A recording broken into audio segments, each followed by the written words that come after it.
እንደዛ ከሆነ እባክሽ ከሷ ራቂ፣ ከአባዬ ምራቂ በቃ። ማለቴ ቤቢ ቤቢ ምን ሆነ? አረ ምንም አልሆነ። ቤቢ ከጋሼ ነው የወለድኩት።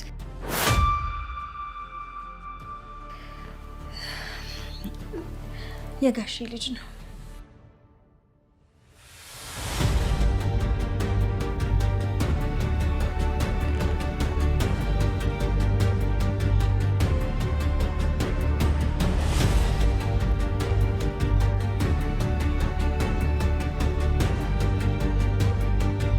ቆይ እንዴት? መቼ? ለምን? ካንቺ ብደብቅ ክሪሽና ይልብኝ እንሳኝ የሆነ ቀን መርዝ ግዛልኝ ብላኝ ነበር። እና ገዛህላት? አዎ ቤቢ፣ ግን ሁኔታዋ ስላላማረኝ መርዝ የሚመስል ፌክ መርዝ ገዝቼ የሰጠኋት። የምርህን? ክሪሽና ወይኔ ፈጣሪ ሆይ በጣም የማመሰግነው አንተ እኮ ነው ያዳንከን። ወይኔ አምላኬ። ዳጣና ሰላም ተፋጠጡ። የሰማችውን ነገር ማመን አቃታት። አባቴ በውጥረትና በጭንቀት ውስጥ ሲከርም የኔ ብቻ መስሎኝ ነበረ፣ በእኔ ምክንያት ብቻ መስሎኝ ነበር የሚጨነቀው። ለኬም አንቺ ነሽ የራስ ምታቱ፣ ለኬም አንቺ ነሽ የሰላም መደፍረሻው ምንጩ። እማዬ ብዬ ስለጠራው ሻፈርኩኝ። ስላገኘሁሽ ደስ ብሎ ሳለ ስላወቅኩሽ ግን ከፋኝ። ይህን ሁሉ በደልና ጭካኔ በማዬ በማርታ ላይ በወይዘሮ ማርታ ላይ እንዴት አስደፈረሽ? እንዴትስ ድፍረቱን አገኘሽ? እንዴትስ አቅም አገኘሽ? በእርግጥ አንቺና አባዬ የበጠለቀ ግንኙነት አላችሁ ማለት ነው። የአባዬ ሁለተኛ ቅምጡ ነሽ። ቅምጥ ማለት ባልፈልግም ቅምጡ ነሽ ብዬ ማሰብ ጀመርኩ። እማዬ ይህ አይገባትም። የገዛ እህቷ እንኳን ዓይንሽን ግለጪ፣ ዙሪያሽን ተመልከች፣ አንቺ ንጹህ ልብ ስላለሽ ነው እንጂ እየተፈጸመልሽና እየተደረገብሽ ያለውን አታይም እያለች እኔ ብዙ ጊዜ በማዬ ይገርማለሁኝ። እኔ ማን ልሆን የማን ልጅ ልሆን ምን ልሆን ሳታውቅ ከልጆቿ እኩል ታኖረኛለች። አንቺ ደግሞ በጭራሽ እዛ ቤት ተመልሼ እኖራለሁ ትያለሽ። ከዚህ በላይ ግፍና ግፍ የለም ስትል ሰላምን በጽኑ ተቆጣቻት። ወይዘሮ ሰላምም ከምንም አይበልጥም ልጅ ስለሆንሽ አንቺ ምንም አይገባሽም፣ ከፈለግሽ ከኔ ጋር መራረቅ ትችያለሽ። የእናትነት ጥቅሙን ግን እየቆየሽ ነው የሚገባሽ። እኔም ለእናንተ ስል ነው፣ ለልጆች ስል ሁሉን ነገር ትችያለሽ። ለልጆች ስትይ የምታከብሪውን ሰው ታዋርጀዋለሽ። ለልጆች ስትይ የምትወጂውን ሰው ልቡን ተሰብሪዋለሽ። ስለዚህ ከእናንተ የሚበልጥ ስለሌለ አንገቴን ደፍቼ ቢሆንም ውስጤ እያረረ ቢሆንም ልትወጋ ቢላዋ ይዛ እየመጣች ቢሆንም እዛ ቤት እገባለሁ። ምክንያት ልንገርሽ፣ የቤቢ አባት ደረጀ ነው። የመርዶ ዳጣ እንደዚህ የደነገጠች አቢጌል ስትሰማ ምን ይሰማታል? ምክንያቱም አቢጌል በእርግጥ ትጠራጠራለች፣ ግን በጭራሽ የሰላም ልጅ ዳጣ የዳጣና ሰላም ናት ወይም ሁለተኛ የተወለደው ልጅ የደረጀ ነው ብላ ገምታ አታውቅም። ጥርጣሬ ነው ያላት። በእርግጥ የተጠራጠረችው ነገር ተሳስታ አታውቅም። እጅግ የሚያሳዝነውና እጅግ ልብ የሚሰብረው ጉዳይ ግን እውነቱ ነው መገኘቱ ነው። ሀቅ ሆኖ መገኘቱ ነው። ለማመን የሚከብድ ለመገመት የሚያዳግተው ዳጣ የሰላምን ትክክለኛ ምክንያት ስትሰማ ምን አይነት ውሳኔ ተወስን ይሆን? ናታን የደረጀ ልጅ የሰላም ልጅ የደረጀ ልጅ የሰላም ልጅ እንደሆነ ሲያውቅ ሁሉንም ትቼ ከአባቴ ጋር ሂጄ መኖር እፈልጋለሁ። ጭንቀት ከብዶኛል። እስከዛሬ በዳጣ አማካኝነት ነው አባዬ የሚጨነቀው። አንዴ በተፈጠረ ስህተት ነው አባዬ ሰላም ያጣው ብዬ ሁሉን ነገር አግዘው ነበረ። ከብዙ ጭንቀትም ታድጌዋለሁ፣ ከብዙ ውርደትም ሸፍኘዋለሁ። ግን አሁን ግን አልችልም። እሱ ሳይሆን በደለኛው እኔ ነኝ። እማዬን እየበደልኳት ያለው እኔ ነኝ። ወይዘሮ ማርታን እየጎዳዋት ያለው ምክንያቱም እሱ ጥፋቱን ለመሸፈን ነው። እኔ ግን እውነቱን እያወቅኩኝ የእሱ ተባባሪ ሆንኩኝ። ታዲያ ተባባሪ ከጉዳዩን ከፈጸመው እኮ የተናነሰ ወንጀልና ተጠያቂነት የለውም፣ እኩል ነው እያለ ናታን በጸጸት ሲጎዳ የነበረው ዳጣ ይናወቀች። ጋሽ ደረጀ መግቢያ ቀዳዳው እየጠፋው ነው። ምክንያቱም ሚስጥሮች እየወጡ ነው።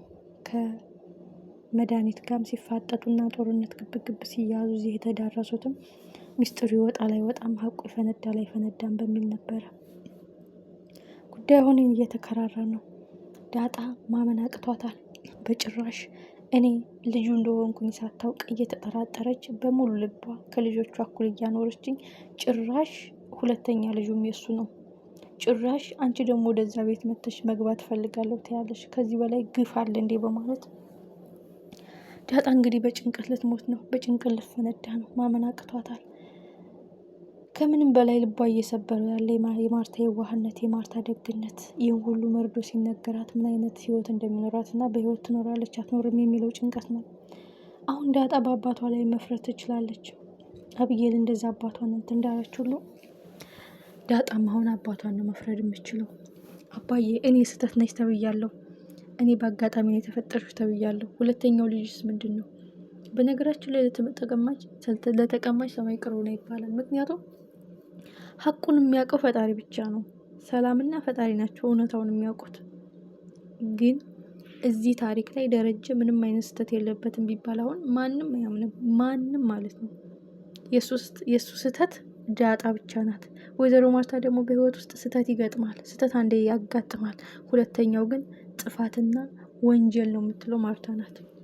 ደረጀን ጥፋተኛ የሚያስብል ሁለተኛ የተወለደው ልጅ ሲወለድ ሲረገዝ እማቀው ጉዳይ የለም ቢል ማንም አያምነው። ማንም ማለት ነው። እና በጣም ከባድ ነው። ኦልሬዲ ዳጣ አውቃለች። ናታንም አልነግርሽም ያላት ይሄን ነው። መድኃኒት ኦልሬዲ የሚያስገድል ሚስጥር ነው ያወቀችው። ግን አልነግራችሁም ኬዙን ሲላቸው የነበረው ይህ እንደሆነ ትረዳለች ማለት ነው። ስለዚህ ዳጣ ከሰላም ጋር ከባድ ግብግብ መፈጠሩ አይቀርም። ምን ነው ባላውቃችሁ፣ ምን ነው ባልመጣ፣ አባዬ ማግኘቴ ደስ ብሎ ይሆኖ ሳለ አንቺን መታወቂያ ግን ጸጸትና ጥፋት ተሰማኝ ነው የምትለው ዳጣ ከውን በኋላ። ምክንያቱም እኔ ባልመጣ ኦልሬዲ ህይወት የተበላሽቶ ይቀራል። እኔ ባልመጣ የኋላ የወለድሽው ልጅ አባዬ እንደሆነ ሲታወቅ አጋጣሚ ስተት ነው ተብሎ አንድ ስተት ስለሆነ እማዬ ልትቀበለው ትችላለች። እኔ ስተት ሁኜ ሁለተኛው ደግሞ ጥፋት ሲሆን ማን ነው ተጠያቂ? እማዬ ይሄ ይገባታል ብላ ነው ዳጣ እየተጨነቀች አለችው። ደስ የሚለው ዜና አቢጌል አባቷን ነፃ የምታወጣበት መረጃ አግኝታለች። እሱም ካርዱን ነው ለአቶ ደረጀ መርዝ እንዲገዛለት እና ገዝቶ እንዲሰጣት አርዱን አዘው ነበር መድኃኒት። እሱንም ለአቢጌል ነግሯታል። አቢጌልም አርዱንን አመስግናለች። አንተን ያተረፍከን እንጂ የሰጠሃትን መድኃኒቱን መርዛ ሰጥታን ነበር፣ ተጠራጥሬ ነው እኔ ብርቱካኑን የደፋሁት በማለት አርዱንን አመስግናለች። አርዱም ሁኔታው ስላላማረኝ መድኃኒት የሚመስል ነው የሰጧት እንጂ ትክክለኛ መርዝ አይደለም ሲላትም አጽናንቷታል። ለዛ ነው ናታንና ውሃ ያልሞቱት። ለዛ ነው ናታንና ውሃ የተረፉት ማለት ነው እንጂ በትክክል መድኃኒቱን ሰጥቷት ቢሆን ይሞቱ ነበረ። እዚህ ጋር ትልቅ ውለታ ያዋለላቸው አርዱን ነው። አቢጌል አሁን ለአባቷ ጥብቅና እየቆመች ነው። ጥብቅና ከቆመች በኋላ ግን ደረጀና መድኃኒት ይሄን ያህል ጦርነት የከተታቸው ሚስጥር የሰላም ልጅ የተወለደው ወንዱ ልጅ የደረጀ እንደሆነ አውቃ እሱን ትናገር ያለች አትናገሪም በሚባል ጦርነት የተነሳ ረመጥ እንደሆነ አቢጌል ስታውቅ ምን ይሰማታል ብላችሁ ታስባላችሁ? በእርግጥ የደፈረሰው ይጥራ፣ የበሰበሰ ዝናብ አይፈራም። በቃ እኔም ወንድም ይኖረኝ፣ እማዬም እውነታውን ትወቅ፣ በቃ ከዛ ሁላችን ህይወታችን እንኖር ስትል ነበረ አቢጌል። አሁን ግን ይህ ጦርነት ያስነሳው፣ ይህ ግብ ያስጀመረው ልጁ የእሱ እንደሆነ አረጋግጣ እንደሆነ ስታውቅ ምን ይሰማታል? እውነት ለአባቷ ትከራከራለች፣ እውነት ለእናቷ ታዝናለች። ወይዘሮ ማርታ አሁን በጣም ለማመን የሚከብድ የልብ ስብራት ነው የሚገጥማት። በህይወትም ትኖራለች ብሎ ለማመን ይከብዳል፣ ለማመን ማለት ነው። እና ከባድ ነው። ኦልሬዲ ዳጣ አውቃለች። ዳጣም ካሁን በኋላ አቢጌል እናትሽ ማናት እያለች ስጠይቀኝ ጭራሽ የሰላም ልጅ የአባዬ ልጅ ነው ብዬ ልናገር፣ እኔስ እናቴ ሰላም ናት ብዬ ልናገር፣ የማይጠፋ ረመጥ የማይረሳ